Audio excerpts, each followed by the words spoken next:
તો આ કૌભાંડો જે થાય છે એ કેટલું પ્રમાણ કેટલું છે કૌભાંડો? કારણ કે 1200 કરોડ રૂપિયાની લોન લેવી પડે એટલે, અને આ વર્ષે જે ચૂકવણું કરવાનું થશે તો એમાં પણ લોન લેશે.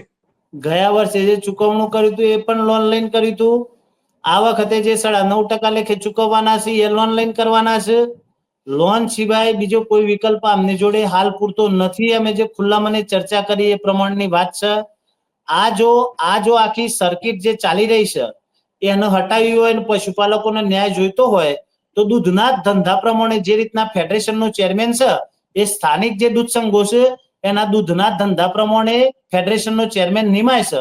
એ પ્રમાણે સાબર ડેરીનો ચેરમેન અને સ્થાનિક દૂધ મંડળીનો ચેરમેન પણ પોતાના દૂધના પશુપાલકોના દૂધના ધંધા પ્રમાણે વોટનો અધિકાર દાખલ થાય અને જે રીતના ગામમાં સરપંચની ચૂંટણી હોય છે, વ્યક્તિ સીધો સરપંચને ચૂંટ, એ રીતે આ કરે તો આમાંથી મોટા ભાગનો ભ્રષ્ટાચાર દૂર થાય એવો છે.